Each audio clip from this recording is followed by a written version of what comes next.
ಎಲ್ಲರಿಗೂ ನಮಸ್ಕಾರ. Hi-tech info Kannada ಚಾನಲ್ಗೆ ಸ್ವಾಗತ. ಇದು complete Power B I DAX series. ಬೇಸಿಕ್ಕಿಂದ ಅಡ್ವಾನ್ಸ್ಡ್ವರೆಗೂ ನೀವು ಈ ಸೀರೀಸಲ್ಲಿ ಕಲ್ತ್ಕೋಬೋದು. ಇದು ನಮ್ಮ 16ನೇ ವಿಡಿಯೋ ಈ ಸೀರೀಸಲ್ಲಿ. ಈ ವಿಡಿಯೋದಲ್ಲಿ ನಾವು ಇಂಪ್ಲಿಸಿಟ್ ಮತ್ತು ಎಕ್ಸ್ಪ್ಲಿಸಿಟ್ ಕ್ಯಾಲ್ಕುಲೇಷನ್ಸ್ ಅಂದರೆ ಏನು ಅಂತ ತಿಳ್ಕೊಳ್ಳೋಣ. ಮೊದಲಿಗೆ ಈ ಇಂಪ್ಲಿಸಿಟ್ ಕ್ಯಾಲ್ಕುಲೇಷನ್ಸ್ ಅಂದರೆ ಏನು ಅಂತ ತಿಳ್ಕೊಳ್ಳೋಣ. ಇಂಪ್ಲಿಸಿಟ್ ಕ್ಯಾಲ್ಕುಲೇಷನ್ಸ್ ಅಂತಂದರೆ ನಾವು ಒಂದು ರಿಪೋರ್ಟ್ಸನ್ನು ಕ್ರಿಯೇಟ್ ಮಾಡಬೇಕಾದ್ರೆ ಒಂದು ಕಾಲಮನ್ನು ಡ್ರ್ಯಾಗ್ ಮಾಡಿ ಆ ಒಂದು ವಿಜುವಲೈಸೇಷನ್ನಲ್ಲಿ ನಾವು ಡ್ರಾಪ್ ಮಾಡಿದಾಗ ಆಟೋಮೆಟಿಕ್ಕಾಗಿ ನಮಗೆ ಕ್ಯಾಲ್ಕುಲೇಷನ್ಸ್ ಆಗ್ರಿಗೇಟ್ ಆಗುತ್ತೆ.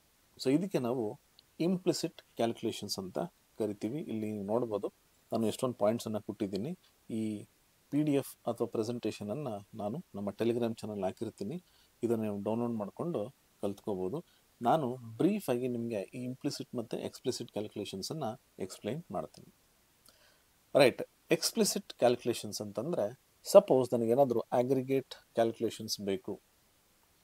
ನಾನು ಮೆಷರ್ಸ್ ಕ್ಯಾಲ್ಕುಲೇಟೆಡ್ ಕಾಲಮ್ಸ್ ಅಥವಾ ಕ್ಯಾಲ್ಕುಲೇಟೆಡ್ ಟೇಬಲ್ಸಲ್ಲಿ ಈ ಒಂದು ಎಕ್ಸ್ಪ್ರೆಷನ್ಸನ್ನು ಕ್ರಿಯೇಟ್ ಮಾಡಿ ಆಗ್ರಿಗೇಟೆಡ್ ವ್ಯಾಲ್ಯೂಸನ್ನು ಕಂಡುಹಿಡಿಬೋದು. ಸೊ ಇದಕ್ಕೆ ನಾವು ಎಕ್ಸ್ಪ್ಲಿಸಿಟ್ ಕ್ಯಾಲ್ಕುಲೇಷನ್ಸ್ ಅಂತ ಕರಿತೀವಿ.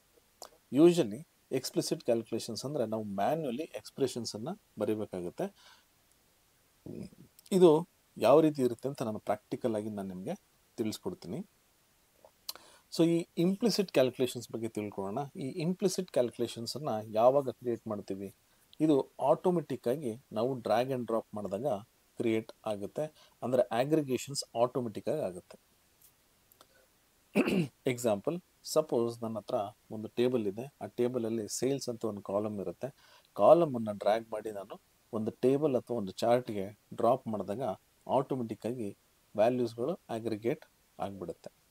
ಮತ್ತು ಇದನ್ನು ನಾವು ಸಿಂಪಲ್ ಆಗ್ರಿಗೇಟೆಡ್ ಕ್ಯಾಲ್ಕುಲೇಷನ್ಸ್ ಮಾಡಬೇಕಾದ್ರೆ ಅಂದರೆ ಸಮ್, ಆವ್ರೇಜ್, ಕೌಂಟ್, ಮಿನಿಮಮ್ ಈ ಥರ ಕ್ಯಾಲ್ಕುಲೇಷನ್ಸ್ ಮಾಡಬೇಕಾದ್ರೆ ಇದನ್ನು ಯೂಸ್ ಮಾಡ್ತೀವಿ. ಇಂಪ್ಲಿಸಿಟ್ ಕ್ಯಾಲ್ಕುಲೇಷನ್ಸನ್ನು ಯೂಸ್ ಮಾಡಬೇಕಾದ್ರೆ ಇದು ತುಂಬ ಲಿಮಿಟ್ ಆಗಿರುತ್ತೆ. ಅಂದರೆ ನಮಗೆ ಕಾಂಪ್ಲೆಕ್ಸ್ ಕ್ಯಾಲ್ಕುಲೇಷನ್ಸ್ಗೆ ಇದು ಯೂಸ್ ಆಗಲ್ಲ. ಸೊ ಆವಾಗ ನಾವು ಬೇರೆ ಥರ ಕ್ಯಾಲ್ಕುಲೇಷನ್ಸನ್ನು ಮ್ಯಾನ್ಯುವಲ್ ಆಗಿ ಮಾಡಬೇಕಾಗುತ್ತೆ. ಅದಕ್ಕೆ ನಾವು ಎಕ್ಸ್ಪ್ಲಿಸಿಟ್ ಕ್ಯಾಲ್ಕುಲೇಷನ್ಸನ್ನು ಯೂಸ್ ಮಾಡಬೇಕು. ಎಕ್ಸ್ಪ್ಲಿಸಿಟ್ ಕ್ಯಾಲ್ಕುಲೇಷನ್ಸ್ ಅಂದರೆ ಏನು? ಎಕ್ಸ್ಪ್ಲಿಸಿಟ್ ಕ್ಯಾಲ್ಕುಲೇಷನ್ಸ್ ಅಂದರೆ ನಾವು ಒಂದು ಟ್ಯಾಕ್ಸ್ ಎಕ್ಸ್ಪ್ರೆಷನನ್ನು ಬರೀಬೇಕಾಗುತ್ತೆ. ಸೊ ಟ್ಯಾಕ್ಸ್ ಎಕ್ಸ್ಪ್ರೆಷನ್ ಬರೆದಾಗ ನಮಗೇನಾಗುತ್ತೆ, ಮ್ಯಾನ್ಯುವಲ್ ಆಗಿ ಮಾಡಿದಾಗ ಅದು ಇನ್ನೂ ಹೆಚ್ಚಿನ ಒಂದು ಕಂಟ್ರೋಲನ್ನು ತಗೊಳುತ್ತೆ. ಮತ್ತು ನಮಗೆ ಲಾಜಿಕಲಿ ತುಂಬ ಎಕ್ಸ್ಪ್ರೆಷನ್ಸನ್ನು ಡೈನಾಮಿಕ್ ಆಗಿ ಮಾಡೋದಕ್ಕಿದು ತುಂಬ ಅನುಕೂಲ ಮಾಡಿಕೊಡುತ್ತೆ. ಎಕ್ಸಾಂಪಲ್, ಇವಾಗ measures, total sales, average sales, year to date, so ಈ ಥರದನ್ನು ಕ್ರಿಯೇಟ್ ಮಾಡ್ಬೋದು. ಮತ್ತು ಕ್ಯಾಲ್ಕುಲೇಟೆಡ್ ಕಾಲಮ್ಸ್, ಈಗ ಸಪೋಸ್ ನಾನು ಪ್ರಾಫಿಟ್, ರೆವೆನ್ಯೂ ಮೈನಸ್ ಕಾಸ್ಟ್ ಈ ಥರ ಕ್ಯಾಲ್ಕುಲೇಷನ್ಸ್ಗಳು, ಡಿಸ್ಕೌಂಟ್ ಪರ್ಸೆಂಟೇಜ್ ಅಂದರೆ discount amount divided by original price, so ಈ ಥರ ಎಕ್ಸಾಂಪಲ್ಸ್ಗಳು ಯೂಸ್ ಮಾಡಬೇಕಾದ್ರೆ ನಾವು ಈ ಎಕ್ಸ್ಪ್ಲಿಸಿಟ್ ಕ್ಯಾಲ್ಕುಲೇಷನ್ಸನ್ನು ಯೂಸ್ ಮಾಡ್ಕೋಬೋದು. ಅಕಸ್ಮಾತಾಗಿ ಏನಾದರೂ ನಾವು ಅಡ್ವಾನ್ಸ್ಡ್ ಕ್ಯಾಲ್ಕುಲೇಷನ್ಸನ್ನು ಮಾಡಬೇಕಾದ್ರೆ ಕೂಡ ನಾವು ಈ ಎಕ್ಸ್ಪ್ಲಿಸಿಟ್ ಕ್ಯಾಲ್ಕುಲೇಷನ್ಸನ್ನು ಯೂಸ್ ಮಾಡ್ಬೋದು. ಇಲ್ಲಿ ನಾವು ಇದರ ಡಿಫ್ರೆನ್ಸನ್ನು ನೋಡೋಣ. ಇಂಪ್ಲಿಸಿಟ್ ಮತ್ತು ಎಕ್ಸ್ಪ್ಲಿಸಿಟ್ ಕ್ಯಾಲ್ಕುಲೇಷನ್ಸ್ ಡಿಫ್ರೆನ್ಸನ್ನು. ಇದಕ್ಕಿಂತ ಮುಂಚೆ ನಾವೇನು ಮಾಡೋಣ ಅಂದರೆ ನಮ್ಮ ಪವರ್ ಬಿ ಐ ವಿಂಡೋಗೆ ಹೋಗಿ ಇಲ್ಲಿ ಈ ಇಂಪ್ಲಿಸಿಟ್ ಮತ್ತು ಎಕ್ಸ್ಪ್ಲಿಸಿಟ್ ಎಕ್ಸ್ಪ್ರೆಷನ್ಸ್ ಯಾವ ರೀತಿ ಇರುತ್ತೆ ಪ್ರಾಕ್ಟಿಕಲ್ ಆಗಿ ಇದನ್ನು ನೋಡೋಣ. ಇವಾಗ ಇಲ್ಲೊಂದು ವಿಜುವಲೈಸೇಷನ್ ಇದೆ. ಇದೊಂದು ಟೇಬಲ್. ಆ್ಯಕ್ಚುಲಿ ನಾನೇನು ಮಾಡ್ತೀನಿ, ಇಲ್ಲಿ ಹೋಗ್ಬಿಟ್ಟು ರೀಜನ್ ಅನ್ನೋ ಕಾಲಮನ್ನು ತಗೋತೀನಿ. ಇಲ್ಲಿ ನನಗೆ ರೀಜನ್ ವ್ಯಾಲ್ಯೂಸ್ ಬರುತ್ತೆ. ಇದಕ್ಕೆ ನಾನು ಏನು ಮಾಡ್ತೀನಿ, ಇಲ್ಲಿ ಸೇಲ್ಸ್ ಅನ್ನೋ ಒಂದು ಕಾಲಮನ್ನು ಡ್ರ್ಯಾಗ್ ಆ್ಯಂಡ್ ಡ್ರಾಪ್ ಮಾಡ್ತೀನಿ. ನೋಡಿ, ಇಲ್ಲಿ ನಾನು ಡ್ರ್ಯಾಗ್ ಆ್ಯಂಡ್ ಡ್ರಾಪ್ ಮಾಡಿದಾಗ ಇಲ್ಲಿ ಸಮ್ ಆಫ್ ಸೇಲ್ಸ್ ಅಂತ ಆಟೋಮೆಟಿಕ್ಕಾಗಿ ಬರುತ್ತೆ. ಸೊ ಇದು ನಾನು ಕ್ಯಾಲ್ಕುಲೇಷನ್ ಮಾಡಿಲ್ಲ, ಆಟೋಮೆಟಿಕ್ಕಾಗಿ ಇದು ಬಂದಿದೆ. ಇದಕ್ಕೆ ನಾವು ಇಂಪ್ಲಿಸಿಟ್ ಕ್ಯಾಲ್ಕುಲೇಷನ್ಸ್ ಅಂತ ಕರಿತೀವಿ. ನಾವಿಲ್ಲಿ ಇವಾಗ ಇಲ್ಲಿ ಹೋಗ್ಬಿಟ್ಟು ಇದೊಂದು ಚಿಕ್ಕದಾದ ಒಂದು ಆರೋ ಮಾರ್ಕ್ ಇದೆ, ಡೇಟಾ ಆಪ್ಷನ್ಸ್ ಅಂತ. ಇದು ಕ್ಲಿಕ್ ಮಾಡಿದಾಗ ನೋಡಿ ನನಗೆ ಈ ರೀತಿ ಒಂದು ಚಿಕ್ಕ ಒಂದು ವಿಂಡೋ ಬರುತ್ತೆ. ಸಮ್ಮರೈಸೇಷನ್ ಕ್ಲಿಕ್ ಮಾಡಿದಾಗ average, minimum, maximum, count, so ಈ ಥರದ್ದೆಲ್ಲ ಕ್ಯಾಲ್ಕುಲೇಷನ್ಸ್ ಬರುತ್ತೆ. ನನಗೇನಾದರೂ ಆವ್ರೇಜ್ ಕ್ಯಾಲ್ಕುಲೇಟ್ ಮಾಡಬೇಕು ಅಂದರೆ ಜಸ್ಟ್ ಇಲ್ಲಿ ಕ್ಲಿಕ್ ಮಾಡಿದಾಗ ನೋಡಿ ಆವ್ರೇಜ್ ಕ್ಯಾಲ್ಕುಲೇಟ್ ಆಗಿಬಿಡುತ್ತೆ. ಸೊ ಈ ರೀತಿ ನಾವು ಏನೊಂದು ವ್ಯಾಲ್ಯೂಸನ್ನು ಇಲ್ಲಿ ಆಟೋಮೆಟಿಕ್ಕಾಗಿ ಕ್ಯಾಲ್ಕುಲೇಟ್ ಮಾಡಿಸ್ತೀವಿ. ಇದಕ್ಕೆ ನಾವು ಇಂಪ್ಲಿಸಿಟ್ ಕ್ಯಾಲ್ಕುಲೇಷನ್ಸ್ ಅಂತ ಕರಿತೀವಿ.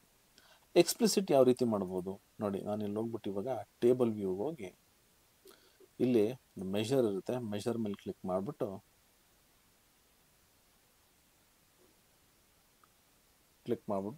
ಇಲ್ಲಿ ಫಾರ್ಮುಲಾ ಬಾರಲ್ಲಿ ಟೋಟಲ್ ಸೇಲ್ಸ್ ಅಂತ ಕೊಡ್ತೀನಿ equals total sales equals sum ಅಂದರೆ ಒಂದು ಆವ್ರೇಜ್ ಅದೇ ಒಂದು ಆಗ್ರಿಗೇಟ್ ಫಂಕ್ಷನ್ ಅನ್ನು ತಗೋತೀನಿ ಸಮ್ ಆಫ್ ಸೇಲ್ಸ್ ಅಂತ ಕೊಡ್ತೀನಿ ಬ್ರ್ಯಾಕೆಟನ್ನು ಕ್ಲೋಸ್ ಮಾಡಿ ಎಂಟರ್ ಅಂತ ಕೊಟ್ಟರೆ ನನಗೆ ಈ ಆಗ್ರಿಗೇಟೆಡ್ ಒಂದು ಎಕ್ಸ್ಪ್ರೆಷನ್ ಬರುತ್ತೆ ಈ ಒಂದು ಮೆಷರ್ ನಾನು ಇಲ್ಲಿ ಹೋಗ್ಬಿಟ್ಟು ಇವಾಗ ಕ್ಯಾನ್ವಸಲ್ಲಿ ಈ ಟೋಟಲ್ ಸೇಲ್ಸ್ ಏನು ಈಗ ಜಸ್ಟ್ ನಾನು ಕ್ರಿಯೇಟ್ ಮಾಡಿದೆ ಮೆಷರನ್ನು ಇದನ್ನು ಇಲ್ಲಿ ಡ್ರ್ಯಾಗ್ ಆ್ಯಂಡ್ ಡ್ರಾಪ್ ಮಾಡ್ತೀನಿ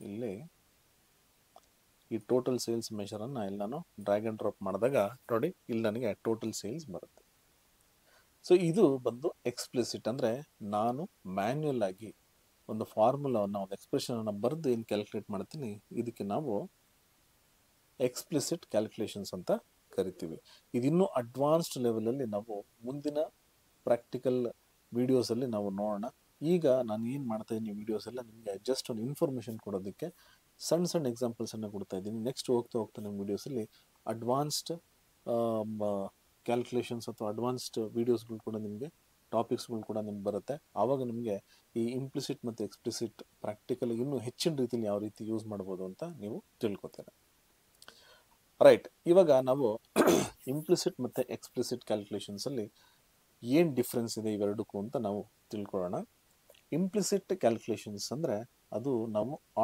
ನಾವು ಡ್ರ್ಯಾಗ್ ಆ್ಯಂಡ್ ಡ್ರಾಪ್ ಮಾಡಿದಾಗ ಆಟೋಮೆಟಿಕ್ ಆಗಿ ಆಗ್ರಿಗೇಟ್ ಆಗುತ್ತೆ ಮತ್ತು ಎಕ್ಸ್ಪ್ಲಿಸಿಟ್ ಕ್ಯಾಲ್ಕುಲೇಷನ್ಸಲ್ಲಿ ನಾವು ಮ್ಯಾನ್ಯುಯಲ್ ಆಗಿ ಡ್ಯಾಕ್ಸ್ ಎಕ್ಸ್ಪ್ರೆಷನ್ಸನ್ನು ಬರೀಬೇಕು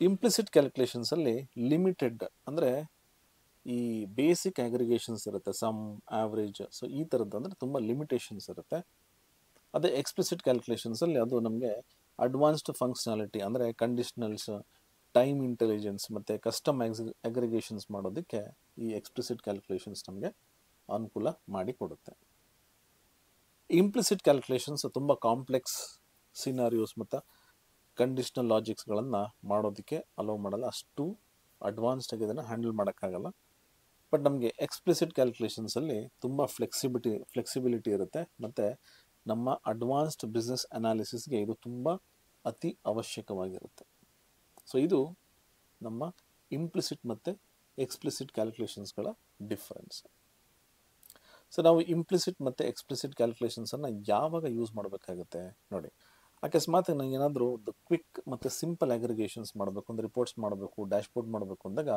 ಇಂಪ್ಲಿಸಿಟ್ ಕ್ಯಾಲ್ಕುಲೇಷನ್ಸನ್ನು ಯೂಸ್ ಮಾಡ್ಬೋದು ಸಪೋಸ್ ನನಗೆ ಏನಾದರೂ basic statistical functions sum average count minimum maximum ಈ ಥರದ್ದು ಮಾಡ್ಬೇಕಾದ್ರೆ ಇಂಪ್ಲಿಸಿಟ್ ಕ್ಯಾಲ್ಕುಲೇಷನ್ಸನ್ನು ಮಾಡ್ಬೋದು ಎಕ್ಸ್ಪ್ಲಿಸಿಟ್ ಕ್ಯಾಲ್ಕುಲೇಷನ್ಸನ್ನು ಯಾವಾಗ ಯೂಸ್ ಮಾಡಬೇಕು ಸೊ ಅಕಸ್ಮಾತ್ ನಮಗೇನಾದರೂ ಒಂದು ಕಸ್ಟಮ್ ಲಾಜಿಕ್ಸ್ ಕಂಡೀಷನಲ್ ಅಗ್ರಿಗೇಷನ್ ಅಥವಾ ಅಡ್ವಾನ್ಸ್ಡ್ ಬಿಸ್ನೆಸ್ ಕ್ಯಾಲ್ಕುಲೇಷನ್ಸನ್ನು ಮಾಡಬೇಕಾದ್ರೆ ಎಕ್ಸ್ಪ್ಲಿಸಿಟ್ ಕ್ಯಾಲ್ಕುಲೇಷನ್ಸನ್ನು ಯೂಸ್ ಮಾಡ್ಕೋಬೋದು ಮತ್ತು ಡೈನಾಮಿಕ್ ಮೆಷರ್ಸ್ ಅಥವಾ ಕಾಲಮ್ಸ್ ಒಂದು ಫಿಲ್ಟರ್ಸ್ಗಾಗಲಿ ಒಂದು ಸ್ಲೈಸರ್ಸ್ಗಾಗಲಿ ಅಥವಾ ಬೇರೆ ಯಾವುದಾದ್ರು ಒಂದು ಕಂಡೀಷನ್ಸ್ಗಾಗಲಿ ಮಾಡಬೇಕಾದ್ರೆ ಎಕ್ಸ್ಪ್ಲಿಸಿಟ್ ಕ್ಯಾಲ್ಕುಲೇಷನ್ಸನ್ನು ಯೂಸ್ ಮಾಡ್ಕೋಬೋದು ಸೊ ಒಂದು ಸಮ್ಮರಿ ನೋಡೋಣ ಇವಾಗ ನಾವು ಇಷ್ಟು ಏನು ಕಲ್ತ್ವಿ ಇದನ್ನು ಏನು ನಾವು ಕಲ್ತ್ವಿ ಈ ಒಂದು ವಿಡಿಯೋದಲ್ಲಿ ಇಷ್ಟು ಸ್ಲೈಡ್ಸ್ಗಳಲ್ಲಿ ಅಂದರೆ ಇಂಪ್ಲಿಸಿಟ್ ಕ್ಯಾಲ್ಕುಲೇಷನ್ಸ್ ಅಂತಂದರೆ ಇದು ನಮಗೆ ಒಂದು ಕ್ವಿಕ್ ಬೇಸಿಕ್ ಅಗ್ರಿಗೇಷನ್ ಫಂಕ್ಷನ್ಸ್ ಅಂದರೆ ಕ್ಯಾಲ್ಕುಲೇಷನ್ಸ್ ಆಟೋಮೆಟಿಕ್ಕಾಗಿ ಮಾಡಬೇಕಾದ್ರೆ ಇದನ್ನು ಯೂಸ್ ಮಾಡ್ಕೋಬೋದು ಅಂದರೆ ಇಂಪ್ಲಿಸಿಟ್ ಕ್ಯಾಲ್ಕುಲೇಷನ್ಸನ್ನು ಬಟ್ ಇದರಲ್ಲಿ ತುಂಬ ಲಿಮಿಟೇಷನ್ಸ್ ಇರುತ್ತೆ ಸೊ ಆ ಲಿಮಿಟೇಷನ್ಸನ್ನು ಮೀರಿ ನಾವೇನಾದರೂ ಕ್ಯಾಲ್ಕುಲೇಷನ್ಸನ್ನು ಮಾಡಬೇಕು ಅಂತಿದ್ದರೆ ಎಕ್ಸ್ಪ್ಲಿಸಿಟ್ ಕ್ಯಾಲ್ಕುಲೇಷನ್ಸನ್ನು ಯೂಸ್ ಮಾಡಬೇಕಾಗುತ್ತೆ ಮತ್ತು ಬೆಸ್ಟ್ ಪ್ರಾಕ್ಟೀಸ್ ಅಕಸ್ಮಾತ್ ಏನಾದರೂ ಸಿಂಪಲ್ ರಿಪೋರ್ಟ್ಸ್ ಮತ್ತು ಡ್ಯಾಶ್ಬೋರ್ಡ್ಸ್ ಕ್ರಿಯೇಟ್ ಮಾಡಬೇಕಾಗಿದ್ದಾಗ ನಾವು ಇಂಪ್ಲಿಸಿಟ್ ಕ್ಯಾಲ್ಕುಲೇಷನ್ಸನ್ನು ಯೂಸ್ ಮಾಡಬೇಕು ಮತ್ತು ಅಕಸ್ಮಾತ್ ಇನ್ನೂ ಅಡ್ವಾನ್ಸ್ಡ್ ಕ್ಯಾಲ್ಕುಲೇಷನ್ಸ್ ಏನಾದ್ರು ಬೇಕಾದಾಗ ನಾವು explicit DAX functions explicit DAX ಕ್ಯಾಲ್ಕುಲೇಷನ್ಸನ್ನು ಯೂಸ್ ಮಾಡಬೇಕಾಗುತ್ತೆ ರೈಟ್ ಸೊ ಇದು ನಮ್ಮ ಇಂಪ್ಲಿಸಿಟ್ ಮತ್ತು ಎಕ್ಸ್ಪ್ಲಿಸಿಟ್ ಕ್ಯಾಲ್ಕುಲೇಷನ್ಸ್ ವಿಡಿಯೋ ಮುಂದಿನ ವಿಡಿಯೋದಲ್ಲಿ ನಾವು ಡೇಟಾ ಮಾಡಲಿಂಗ್ ಪವರ್ ಬಿಯಲ್ಲಿ ಡೇಟಾ ಮಾಡಲಿಂಗ್ ಅಂದರೆ ಏನು ಅಂತ ತಿಳ್ಕೊಳ್ಳೋಣ ಸೊ ಯಾರಿಗಾದರೂ ಅಕಸ್ಮಾತಾಗಿ ಡೇಟಾ ಅನಾಲಿಟಿಕ್ಸಲ್ಲಿ ಒಂದು ಒಳ್ಳೆ ಕೆರಿಯರ್ ಮಾಡ್ಕೋಬೇಕು ಅಂತಿದ್ರೆ ದಯವಿಟ್ಟು ಈ ಸ್ಕ್ರೀನ್ ಮೇಲೆ ನೀಡಿರ್ತಕ್ಕಂಥ ನಂಬರ್ಗೆ ಕಾಲ್ ಮಾಡಿ ಅಥವಾ ಇಮೇಲ್ ಐ ಡಿ ಕೂಡ ನೀವು ಇಮೇಲ್ ಮಾಡಿದ್ರೆ ನಿಮಗೆ ಹೆಚ್ಚಿನ ಮಾಹಿತಿಯನ್ನು ನಾವು ತಿಳಿಸ್ಕೊಡ್ತೀವಿ ಜೊತೆಗೆ ನಮ್ಮ ವೆಬ್ಸೈಟ್ ಅಡ್ರೆಸ್ www.itsinc.in ಗೆ ನೀವು ಲಾಗಿನ್ ಆದರೆ ಅನೇಕ ಫ್ರೀ ಕೋರ್ಸಸ್ಗಳಿರುತ್ತೆ, ಕನ್ನಡದಲ್ಲಿ ಕೂಡ ನಿಮಗೆ ಕೋರ್ಸಸ್ ಇರುತ್ತೆ. ಅದನ್ನು ನೋಡಿ ನೀವು ಇನ್ನೂ ಹೆಚ್ಚಿನ ಮಾಹಿತಿಯನ್ನು ಪಡ್ಕೋಬೋದು ಮತ್ತು ಹೆಚ್ಚಿನ ನಾಲೆಜನ್ನು ಕೂಡ ನೀವು ಪಡ್ಕೋಬೋದು.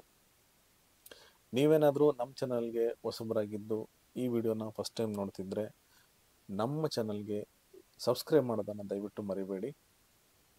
ಯೂಟ್ಯೂಬ್, ಇನ್ಸ್ಟಾಗ್ರಾಮ್, ಫೇಸ್ಬುಕ್ ಮತ್ತು ಲಿಂಕ್ಡ್ಇನ್ ಎಲ್ಲದರಲ್ಲೂ ನಾವು ಲಭ್ಯ ಇರ್ತೀವಿ.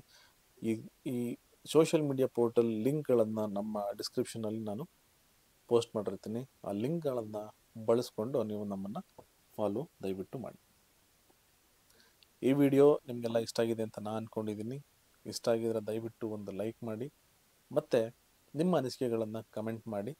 ಇನ್ನೂ ಅನೇಕ ಜನರಿಗೆ ಇದನ್ನು ಶೇರ್ ಮಾಡಿ, ಅವ್ರಿಗೂ ಕೂಡ ಈ ಡ್ಯಾಕ್ಸ್ ಸೀರೀಸ್ ಬಗ್ಗೆ ತಿಳಿಸ್ಕೊಟ್ಟು ಅವ್ರಿಗೂ ಕೂಡ ಈ ಡ್ಯಾಕ್ಸ್ ಸೀರೀಸನ್ನು ಕಲಿಯೋದಕ್ಕೆ ನೀವು ಸಹಾಯ ಮಾಡಿ. ಈ ವಿಡಿಯೋ ನೋಡಿದ್ದಕ್ಕೆ ಧನ್ಯವಾದಗಳು. ಮುಂದಿನ ವಿಡಿಯೋದಲ್ಲಿ ನಾನು ನಿಮಗೆ ಸಿಗ್ತೀನಿ.